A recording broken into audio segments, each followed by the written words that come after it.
Do you ever feel like people don't leave your life all at once? They don't walk away loudly.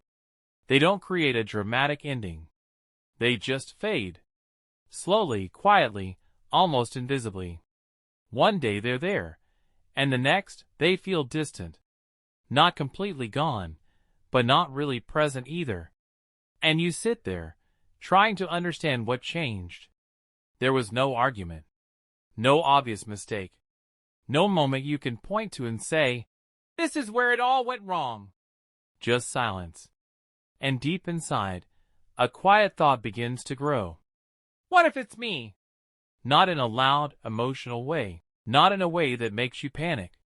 But in a slow, heavy realization that maybe you've been pushing people away without even realizing it. Because the truth is, you don't wake up one day and decide to be distant. You don't choose isolation. It happens gradually, through small actions, small habits, small moments that don't seem important at first. You reply a little later than usual. You avoid saying what you really feel. You choose silence instead of honesty. You hold back instead of opening up. And over time, those small choices start to build something. Distance, not just between you and others, but between you and the connection you once had. And the most dangerous part is, you don't notice it immediately, because everything still feels normal.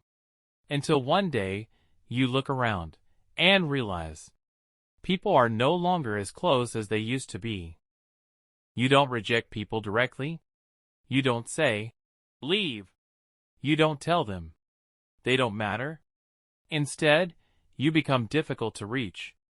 You keep your replies short. You avoid deeper conversations. You stay on the surface. You act like everything is fine, even when it's not. And slowly, people start to feel it. They feel the distance. They feel the lack of presence, even if they can't explain it. And over time, they stop trying as much.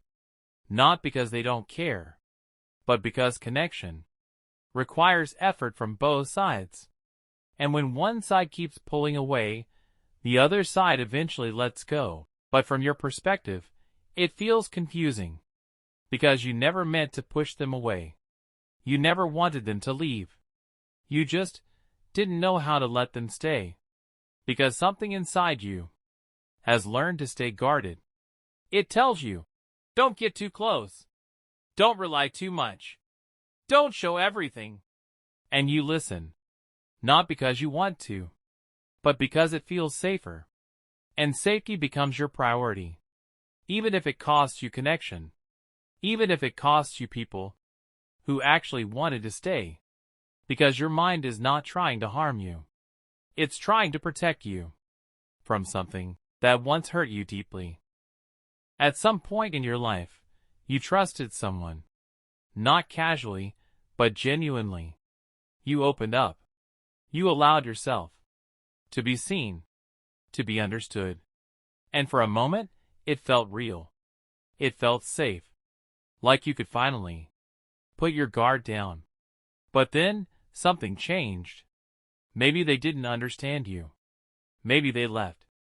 Maybe they hurt you in a way you didn't expect. And that experience left a mark. Not always visible.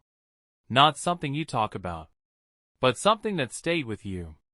Something that quietly reshaped the way you connect with people. And your mind learned something important. Something powerful. Never let that happen again. So it adapted. It became more careful, more alert, more guarded. It started analyzing everything. Every word, every action, every silence. And slowly, without you even realizing it, you stopped trusting the moment. You stopped being present. Because a part of you was always preparing for the worst. So your mind built walls. Not physical ones, but emotional ones. Walls that don't look like protection. They look like distance. They look like silence. They look like detachment. And the dangerous part is, you don't always notice them, because they feel normal now. They feel like, this is just how I am. But in reality, they were built over time, piece by piece, from moments that were never fully healed. And now, even when someone genuine walks into your life, you hesitate. You hold back. You overthink every interaction. You question their intentions. You look for signs that they might leave, even when there are none. Because your past is still influencing your present, even when the situation is different, even when the person is different. Your mind doesn't see that difference. It only remembers the pain, and it reacts based on that memory. And without realizing it, you start repeating the same pattern. You keep people at a distance. You avoid getting too close. You create space before anything can become real. Not because they deserve it, but because your mind is trying to protect you, trying to make sure you never feel that same pain again. But in doing so, it also keeps you from experiencing something real, something different, something better. And that's the part most people never realize. That the same walls that protect you are also the ones that keep you alone.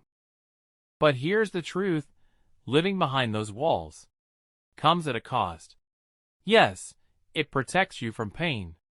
It prevents you from being hurt the same way again. But it also blocks everything else. It blocks connection. It blocks closeness. It blocks understanding. And slowly, you begin to feel alone. Not because no one is there, but because no one is close enough. Because every time someone tries, you step back. Every time something real begins, you create distance. And over time, that pattern becomes your reality. You start believing that people always leave, that connection never lasts, that being alone is just the way things are. But in reality, you're not being abandoned. You're protecting yourself so much that nothing can reach you. And this is where everything changes. The moment you become aware, the moment you stop reacting automatically and start observing yourself. When you feel the urge to pull away, pause. Don't act immediately. Just notice it. Ask yourself, am I protecting myself or am I pushing something away? Because not everyone is your past. Not every connection is meant to hurt you. And strength is not just about defense. It's about balance. It's about knowing when to stay guarded and when to open up. Even if it's just a little. Even if it feels uncomfortable. Because that's where change begins. That's where connection returns. And that's where you stop pushing people away without even realizing it.